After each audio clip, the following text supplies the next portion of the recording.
Okay, imagine this. Imagine being able to work 60 to 100 hours a week, every single week, for 11 straight years. We're talking about grinding through medical school, building a business from the ground up, and running a clinical practice, all at the exact same time. How on earth do you survive that without relying on daily hype videos or just completely drowning in burnout?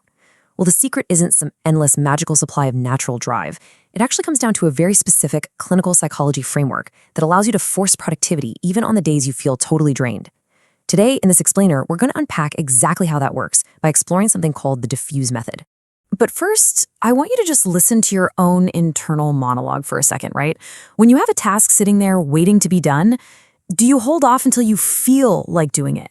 We've been culturally conditioned to believe that we absolutely must inherently want to do something to actually get it done. But what if that exact assumption, that reliance on a sudden magical burst of inspiration, is the very thing sabotaging your consistency? All right, let's dive straight into section 1, the motivation trap. Because that gap between your intention and your actual physical action is packed with massive barriers. We're talking procrastination, overthinking, distractions, or just plain physical exhaustion. And what do most of us do? We mistakenly try to hurdle all of these barriers purely with motivation. But there is a huge mathematical flaw in relying on motivators, whether it's money and status or your mood and sense of fulfillment. Why? Because all of these things constantly fluctuate. How much sleep you got last night, your baseline energy, even how people treat you on a random Tuesday. These variables are always going up and down. If your ability to take action is chained to these fluctuating variables, your productivity is going to violently fluctuate too. Constantly trying to force output through pure willpower, that leads directly to a research-backed cycle called a willpower depletion, and ultimately, absolute burnout. So this brings us to a really critical crossroads. On one side, we have the exhausting chaos of being motivation dependent. This is when you're literally a slave to your feelings. If you don't feel great, you don't do great. Simple as that. But on the other side, we have the calm, liberating reality of being motivation enhanced. This means you might feel motivated, but you don't need to be. You keep that raw motivation safely in reserve for when you truly need a strategic boost. Shifting you over to this enhanced side is the ultimate goal of our explainer today. To make that massive shift, we need section 2, the psychological paradigm shift. This is the clinical psychology concept that serves as your ultimate weapon against burnout.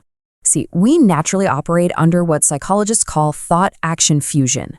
Basically, your physical feelings, your thoughts, and your actions are all tightly welded together in one unbreakable chain. When this happens, our brains trick us into thinking we have absolutely no choice but to act exactly how we feel. But the superpower we're going to learn today is the exact opposite, thought-action diffusion. It's a brilliant technique often used in anxiety therapy, and it teaches us how to break that chain and separate those elements completely. And what's really interesting is that this superpower breaks down into a super systematic blueprint. The word diffuse isn't just a clever name, it's a 4-step method. Distinguish, fake, uptime, and zone. By applying these 4 steps, you can actively rewrite how you approach every single daily task, no matter how tired or lazy you feel in the moment. Let's kick this off with section 3, distinguish your feelings. You have to learn to recognize the difference between a physical sensation, a thought, and an action. Take hunger, for example. Hunger is just a physical feeling in your stomach. Normally, you feel it, which triggers the thought, I must eat, which leads directly to the action of eating. But when you distinguish them, you realize a physical sensation doesn't mandate immediate action. You can just notice the sensation, kind of like feeling a breeze on your arm, without fusing it to the thought that you must immediately drop everything and go eat. This is incredibly powerful in practice. The creator of this method shared this brilliant anecdote about using this exact technique right before giving a TEDx talk. Experiencing intense physical anxiety, the clammy hands, the racing heart, he didn't let those physical sensations fuse into the thought, oh no, I'm anxious and panicking. Instead, he reframed it. He noticed the physical feeling and controlled the thought that followed, literally telling himself, hey, I'm getting this adrenaline response, I'm excited, I'm about to crush this thing. By controlling that thought, he delivered a talk that became one of the top 1% most viewed TEDx talks of the year. Once you distinguish the feeling from the thought, you naturally arrive at section 4, F, fake the action. Think about a professional actor arriving on set after a terrible night of sleep.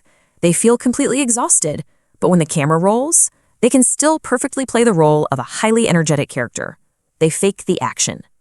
In your own life, you can feel completely lazy and still physically execute the actions of a highly productive person. I absolutely love this next example because it brilliantly illustrates the mindset you need. There's a super gritty anecdote from the source material about a powerlifting coach. Someone asked him, "How do you stop feeling tired before a heavy workout?" And the coach just deadpanned, "Just train tired." You don't need to magically change the feeling of exhaustion. You just accept it, fake the energy, and execute stoic action anyway. So here is the crucial psychological twist. We usually assume that feelings dictate thoughts, which then dictate our actions. But actually, scratch that. This relationship goes both ways. When you fake the action and just start working, even while tired, your mind actively observes your own productivity. This automatically changes your thoughts to, "Hey, maybe I'm not so lazy today," which, ironically enough, actually makes you feel less lazy. The action literally cures the feeling. Now we have to be realistic here. Once you unlock this diffuse state, you're going to hit a wall. You'll quickly realize you can only maintain this superpower for a short burst before slipping right back into being motivation dependent. And that brings us to the maintenance phase in section 5, uptime, and neuroplasticity.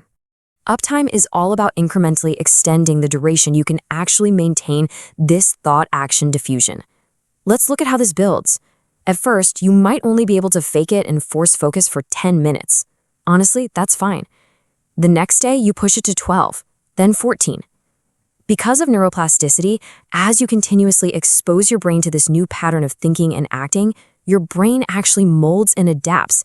It physically gets better at activating and holding this diffused state for longer periods. Now, you might be having this internal fear right now, thinking, wait, does training myself to ignore my feelings make me some sort of mindless robot? Let's ground this in evolutionary reality for a second. Cavemen didn't forage for berries and then sit around a campfire to take a grueling 3-hour exam on what they found. The goals, the pressures, the deadlines we face today, they are entirely artificial creations. Because the demands of the modern world are artificial, surviving them in a healthy way absolutely requires deliberate artificial frameworks exactly like the diffuse method. But listen, we don't have to fight an uphill battle constantly. That brings us to our final step. Section 6, Z, create a focus zone. Even with thought-action diffusion, if there are literally fewer barriers in your way, it is inherently easier to achieve your goals. By modifying your physical and digital environment to create a true focus zone, you drastically lower the amount of friction you face. And guess what? That drastically lowers your need for motivation in the first place. To build this zone, you can use a highly actionable technique called the distraction cheat sheet.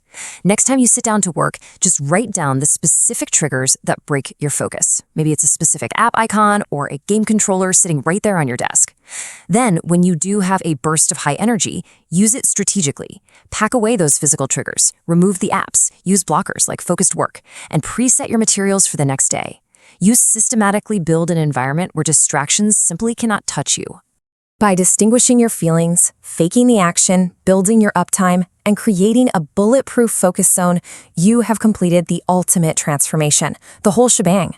You are no longer a slave to your fluctuating emotions or physical states. You are a grounded, focused learner. You are motivation enhanced. You can keep that hype and motivation safely in reserve, and truthfully, you might never need to desperately search for another motivational boost again. So I want to leave you with this final provocative thought to consider as you step away from this explainer today. Look at the goals you've set for yourself, the ones that keep getting derailed by procrastination or fatigue. What could you truly achieve in your life if you finally stopped waiting to feel like doing the work?